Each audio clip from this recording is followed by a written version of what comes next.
Voilà, on a créé notre document. On voit que dans les calques, il vient de se caler le calque 1. Alors, le calque 1, c'est quand même l'idée de Photoshop et de sa partie compositing, c'est d'être capable de cumuler plusieurs calques les uns au-dessus des autres et de voir chaque image mélangée ensemble. C'est le compositing, c'est mettre plusieurs images ensemble pour en former qu'une seule. On va commencer tout de suite, on va importer des images. Alors, je vais dans Fichier, je fais Ouvrir. Donc, je vais chercher mes photos. Moi, elles sont déjà prêtes, elles sont là. Je peux en sélectionner plusieurs. J'appuie sur Shift hein, ou CTRL ou Commande selon votre ordinateur et je fais Ouvrir. Alors ça, il me demande le format colorimétrique. Je lui demande de supprimer parce qu'il y a un format sur les photos. Voilà, elles sont importées. Alors, elles apparaissent ici, les photos. On a bien notre premier fichier affiche démo. Une photo téléchargée, une autre photo téléchargée. Qu'est-ce que je veux? Je veux prendre cette photo et je veux la mettre ici. D'accord? Donc pour ça, je vais aller 1. Je vais sur la photo et je prends cet outil-là, qui est mon outil, je vous dis, qui permet de sélectionner des éléments. Je le mets ici et regardez comment il apparaît avec mon petite croix. Et là, je clique, je garde appuyé et je prends ma photo, vous voyez, et je l'emmène vers affiche démo. Hop, ça s'ouvre. J'arrive dessus, je relâche. Voilà. Alors c'est bien ma photo, hein. Si je reviens dessus, regardez. Sauf que on est tout près ici. Pourquoi? Ben, c'est assez simple.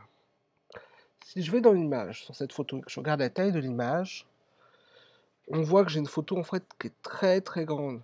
3456 pixels sur 2304 pixels. Si je vais dans affiche démo et que je vais sur la taille de l'image, je suis qu'en 1024 pixels sur 768. Elle est beaucoup plus petite. Donc c'est normal que celle-là soit plus grande. Et là, si je déplace, il y a le reste de l'image hein, qui est encore là. Hein. C'est vraiment qu'elle est plus grande. Je vais la réduire. Pour la réduire, je vais dans Édition et j'ai plusieurs choix de transformation. Alors, je vous laisserai regarder après cela. Là. Moi, personnellement, j'aime bien transformation manuelle. Je clique dessus. Qu'est-ce que j'ai? Alors, on va faire plusieurs choses en même temps là, parce que c'est pas évident. Je clique donc sur transformation manuelle et je me retrouve avec une barre ici, là, et ici tout mon menu qui a changé. Alors la barre ici, en fait, en vrai, il n'y a pas de barre, c'est un cadre autour de l'image. Pour le voir, il faudrait que je zoome. Donc je vais aller sur Zoom, moins, et je clique, comme ça, voilà. Ensuite, je vais refaire transformation manuelle, et voilà. Là, ce que je vois ici, c'est toute mon image. Alors je reprends cet outil-là. Voilà. Et si je déplace, regardez, voilà. Donc je vais la réduire. Pour ça, c'est très simple. Je prends un des bords et je réduis. Alors, évidemment, je peux réduire comme ça. Je peux réduire comme ça. Je déforme l'image. Moi, je ne veux pas qu'on déforme l'image. Pour cela, il y a deux possibilités. Soit je travaille manuellement ici, avec ma largeur et ma hauteur, et je les lie ensemble. C'est-à-dire je conserve les proportions. À ce moment-là, à chaque fois que je vais bouger un bord, hop, il va conserver les proportions. Et par contre, si je reviens ici, il me les casse. Hein. Si je reviens sur ceux du milieu, il me les casse. Donc, voilà, je reclique là-dessus. L'autre possibilité, c'est quand ceci n'est pas cliqué, c'est quand vous cliquez sur le coin, vous gardez appuyé sur Shift en même temps, ce qui vous permet de conserver les proportions. Voilà. Donc voilà, je les mets là. Voilà, donc là je les garde là. Et une fois que c'est fait, sur mon outil ici, je valide. Et j'ai ma transformation. Alors, pour revenir plus près, puisque là, si on voit ici, ma taille d'image est à 16,67%.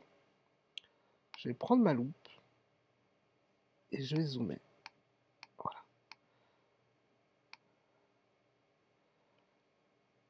Voilà. Alors, vous voyez bien que là, à chaque fois, j'ai cliqué sur la loupe pour zoomer et dézoomer. Il existe un autre moyen, c'est d'appuyer sur la touche Z. Je remets là, j'appuie sur Z directement et je peux zoomer tout de suite. Et regardez, là, on est à 500% de grossissement. Si je veux faire un zoom arrière, j'appuie sur Alt et ça fait mon zoom arrière. Voilà. Maintenant, si je travaille à cette échelle-là, peut-être que j'ai envie de déplacer dans l'image. Je prends la main et je me déplace. Là, attention, je ne déplace pas ni mon calque ni mon image. J'ajuste juste ma vue, un peu plus à gauche, un peu plus à droite. Ici, la barre, elle se déplace, hein, vous voyez. Et ça, c'est en appuyant sur la barre d'espace que j'obtiens cet outil-là. Donc, je répète, Z, Alt, zoom arrière ou zoom avant, et barre d'espace pour se déplacer. Voilà. Je vais revenir ici. Moi, je veux que mon image soit en plein écran, donc je recommence ma transformation. Je vais dans Édition, Transformation manuelle, ou alors vous appuyez sur CTRL-T ou Commande-T, c'est beaucoup plus rapide. Hop, comme ça. Et je vais donc tirer, je garde appuyé sur Shift, je tire et j'ajuste mon grossissement. Moi, je veux que ça prenne tout, donc c'est pas grave si ça déborde. Voilà, j'appuie sur Entrée. Voilà, j'ai pu déplacer, replacer mon image correctement. Je l'ai transformée, je l'ai étirée. Voilà, et j'ai déplacé ma photo. Et on voit bien que j'ai plusieurs calques ici.